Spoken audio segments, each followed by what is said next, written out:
Damos continuidade ao programa Anatomia do Poder, tendo o privilégio de entrevistar o ministro Onyx Lorenzoni, que está desde os primeiros momentos com o presidente Jair Bolsonaro.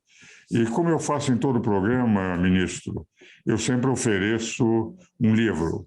Esse é Uma Breve Teoria do Poder.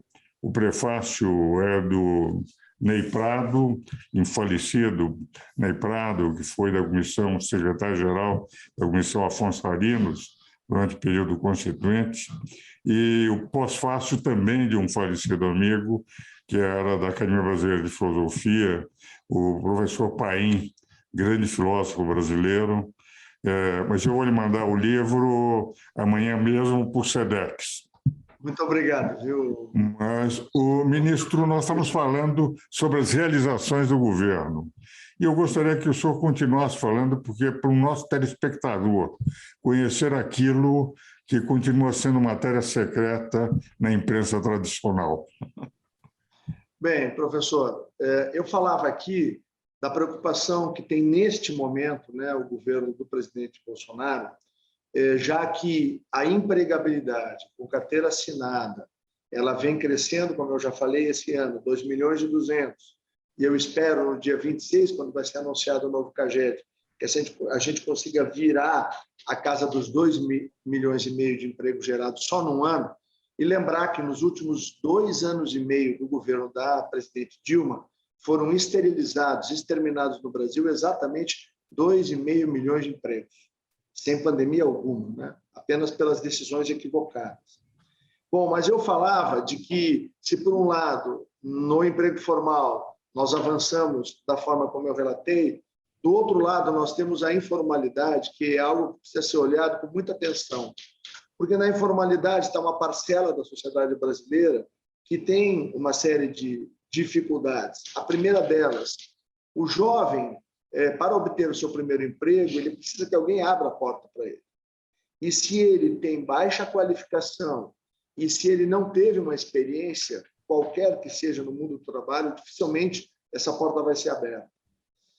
Por outro lado, nós temos as pessoas de mais idade, com mais de 50 anos, que, lamentavelmente, pela cultura brasileira empresarial, elas são consideradas homens e mulheres já velhos. Portanto, é difícil a reinserção dessas pessoas no mercado formal de trabalho.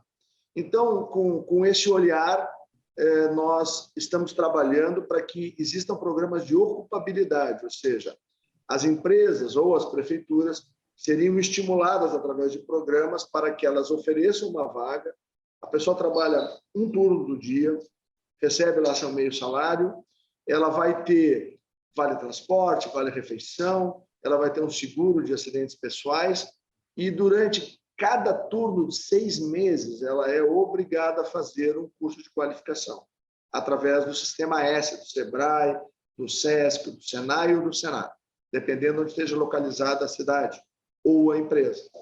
Essa pessoa, se ela permanecer 1 ano no programa, ela sai do programa com 2 qualificações, no mínimo, e com uma experiência de 1 ano, onde ela terá lá atestado a sua frequência, a sua capacitação e tal, de tal forma que facilita a chegada dela ao mercado de trabalho. Se ela permanecer 2 anos nesse tipo de programa, ela vai ter 4 qualificações. Então, nós estamos buscando alternativas para combater um dos grandes males da América Latina, que é a informalidade do mundo do trabalho. A média da América Latina é de 60% da empregabilidade. Nós já baixamos a nossa aí para em torno de 45%, mas ainda é muito alto diante da nossa população. Então, nós estamos tomando medidas criativas, eu brinco que é pensar fora da caixinha, com as minhas equipes aqui, exatamente para a gente buscar alternativas aonde a gente possa responder a esse desafio. Porque, uma vez que a cobertura vacinal brasileira é alta, que a vida vai voltando ao normal, professor, nós ainda vamos ter, no próximo ano, talvez nos próximos 18 meses, na nossa avaliação, um momento onde será necessário haver a presença do governo, principalmente para os estratos mais fragilizados da população, para que a economia brasileira possa ter o tempo necessário de fazer a sua recuperação para poder absorver esse contingente de pessoas para que elas possam, então, voltar às suas atividades econômicas sem depender mais do Estado brasileiro. Toda a concepção que nós estamos trabalhando é nesse sentido, da simplificação para o empregador, da facilitação para aquele que produz o espaço de trabalho e o acesso simplificado, mesmo para aquele que não tem qualificação. Mas esse acesso simplificado se soma a uma obrigatoriedade de qualificação daquela pessoa. Eu acho que essa fórmula de ocupação mais qualificação pode ser uma fórmula que vai trazer muitos bons frutos para o Brasil no curto espaço de tempo. Eu tenho a impressão também, o ministro, eu estou plenamente de acordo, acho que essa parte, eles estão fazendo um trabalho admirável, e uma das críticas que se faz ao governo tem sido o problema da inflação. Agora, se nós analisarmos, por causa da pandemia, a realidade mundial, todos os países estão sofrendo um impacto inflacionário, porque todos foram obrigados a utilizar a política fiscal para atender exatamente o combate à pandemia.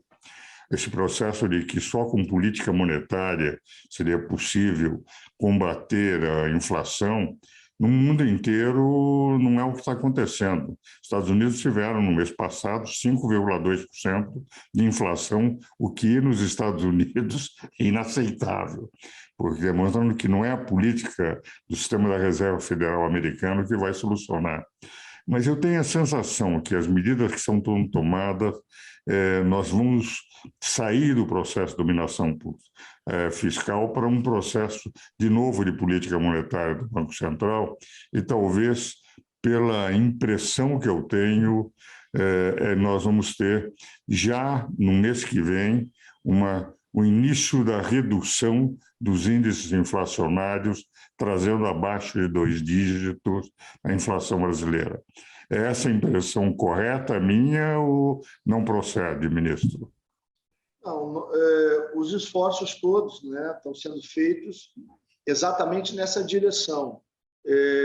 O Brasil não é uma ilha, né? Como o senhor corretamente disse, professor, o Brasil está inserido numa realidade mundial onde todos os países, se a gente pega a economia alemã, teve um baque similar ao do pós-guerra, né? Uma contração, né? Isso é um dado conhecido no mundo todo. A Europa vive uma situação complexa, a própria Austrália e Nova Zelândia, que sempre foram polos de prosperidade, vive um momento também de quase depressão. Da mesma maneira, se a gente olhar a América Latina, então é uma tragédia. Só Venezuela e Argentina tiveram desempenhos terríveis, né, no ano passado, né, e nesse ano também. Da mesma maneira, se uma economia como a americana impacta, como o senhor acabou de lembrar aí, o que sobra para a gente, né? Os brasileiros.